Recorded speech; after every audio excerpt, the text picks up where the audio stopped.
I started to play flute 5 years ago when I was a novice. I played in all kinds of scenarios, and I feel I'm pretty good. Until 2 months ago, I started flute lesson with Dr. Cho. I was really frustrated. Brother Tu, your breath is wrong. Your tune is wrong. You're too tight to relax your shoulder, your neck. Breathe deeply. So she called me Brother Tu. Who is that guy? Okay, I began to practice my breathing. Breathe deep. Play the flute by breathing deep. And after 1 month, I did improve my breathing, and I could even play a duet with Dr. Cho, and she said to me, "Bravo, Brother Tu." Why do I tell this story? Because it is like our daily spiritual life. Every day or every moment, we have to breathe in Jesus, into our deepest being, and breathe out our ego as much as possible. If we don't breathe correctly, the words coming out from our mouth will not sound correctly. It's not kind and affirming, but bitter and hurtful. The flute sounds out of tune without proper breathing, so too our spiritual life. In today's gospel, Jesus says, "Can the wedding guests mourn as long as the bridegroom is still with them? The days will come when the bridegroom is taken away, then they will fast." Jesus' words are a paradox. On one hand, we rejoice every day when we approach the altar and receive the life-giving Lord. On the other hand, the altar is prepared for a living sacrifice. The Lamb of God is offered on this altar. It is gruesome death, and we cannot help but mourn. Jesus died for each of us in such a humiliating way. 2 days ago, Ash Wednesday launched Lent for this year. Jesus himself exhorted us to pray, fast, and to give alms.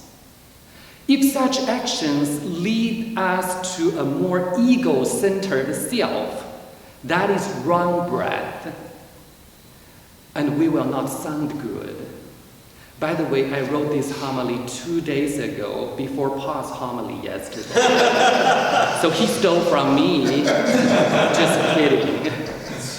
If these simple actions transform our hearts to be more like the Lord, then we will be more other-centered. We will be in tune. Following our guardian, I like to give the brothers 3 suggestions for fasting during the Lent. First, fast from some personal, comfortable time and help your brothers kindly. For example, I got a new laptop last week. I didn't know how to set it up. Along comes Matt. He spent 3 long hours with me to get the work done. During the download, we spent the time watching South Park, Winnie the Pooh and the Piglet, and laughing hard until the software was installed. I was amazed by this brother doing such a time-consuming and tedious job with a joyful heart for another brother like me.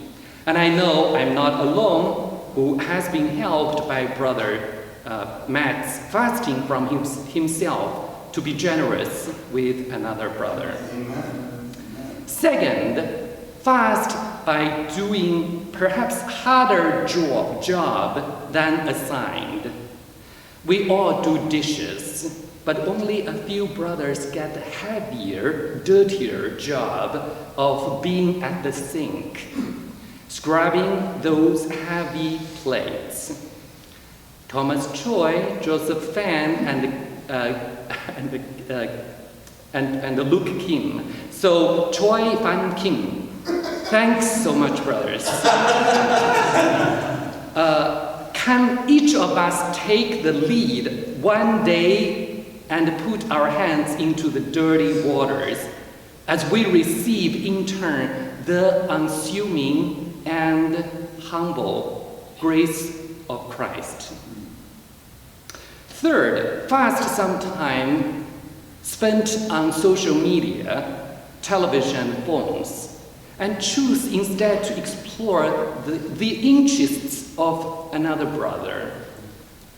Ross and I took the class, the theology of Ratzinger, and Ross told me that our brother Tommy, the reason he chose this class is because Tommy Piolata, his life was changed when he read the book Introduction to Christianity. And Tommy is a big fan of our Pope Emeritus. And now Ross taking the time to find out why. When I read this book, I could not put it down.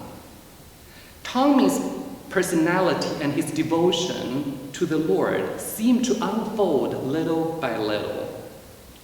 Let me quote one paragraph in Tommy's published article, The Religious Vision of St. Francis of Assisi as Mission, Entering into the Experience of the Other.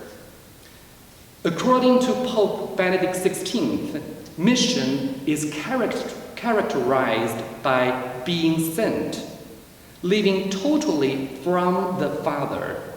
Yet this being sent remains incomplete by itself. As Benedict XVI has shown, Christ is sent from the Father precisely for others, to draw them into his intimate relationship with God. Mission that involves a dyadic dynamic of relationship, being from and being for. Christ lives totally from the Father and totally for others. Likewise, the Christian receives her being from the Father and then becomes a being for others. Brothers, this Lent, may our fasting help us become a being for others.